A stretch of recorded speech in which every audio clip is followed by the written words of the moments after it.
Hello, I'm Sean Alf. And I'm Heather Alf, and together with our 5 children, we own Cheerful Chicken Farm, where we raise eggs, meat, and produce on our 85 acres. When Sean and I met in high school, we dreamed of owning a farm. We bought a small house, and we built raised bed gardens, and we raised chickens and rabbits in our backyard. Then the Army moved me to Arizona, and we tried to purchase local organic food for our family, but couldn't afford the high prices. So we rented on 8 acres, and we started raising our own food and experimenting with rotational grazing and with sustainable farming models. Over the next few years, I traveled back and forth to Africa conducting social science research for the Army. There I saw the tragedy of lack of food and the conflict it could cause. I also was inspired by the mixed species migration of the animals on the Serengeti. When Heather and I purchased a farm in Virginia, we began researching food justice issues in our local community, which, while being a rural area, is a USDA designated food desert.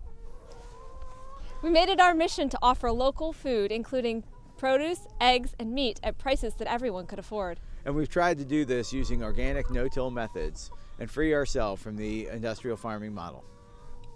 We've made progress with rudiments and produce, but we need your help to take our research to the next level.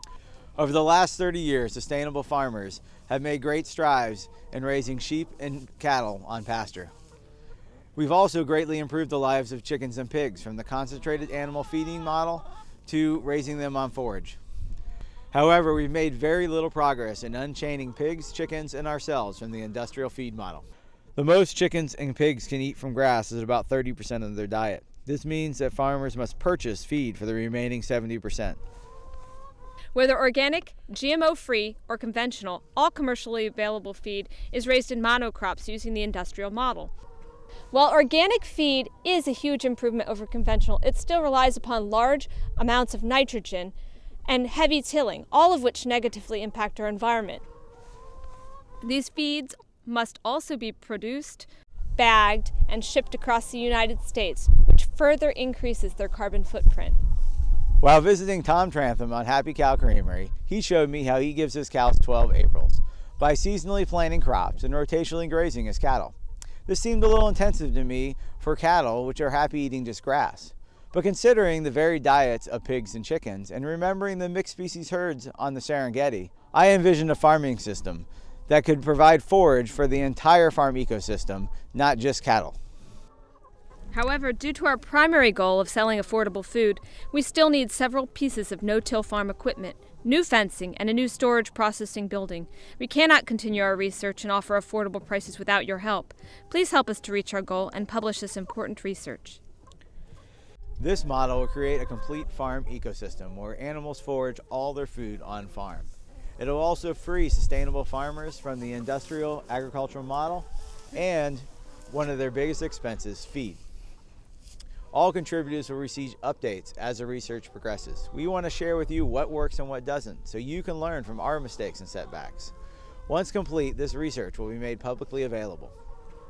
Please consider contributing, even if it just means sharing this video with a friend. Every bit helps.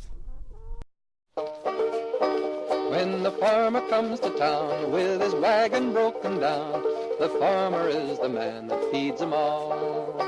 If you'll only look and see, I think you will agree that the farmer is the man that feeds them all. The farmer is the man, the farmer is the man, lives on credit till the fall. Then they take him by the hand and they lead him from the land, and the middleman's the one that gets it all.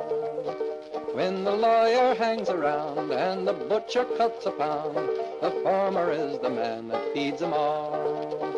And the preacher and the cook, they go strolling by the brook, but the farmer is the man that feeds them all. The farmer is the man, farmer is the man, lives on credit till the fall. With the interest rate so high, it's a wonder he don't die, for the mortgage man's the one that gets it all. When the banker says he's broke and the merchant's up in smoke, they forgets that it's the farmer feeds them all. It would put them to the test if the farmer took a rest, then they'd know that it's the farmer feeds them all. Well, the farmer is the man, farmer is the man, lives on credit till the fall. And his pants are wearing thin, his condition it's a sin. He's forgot that he's the man that feeds 'em all.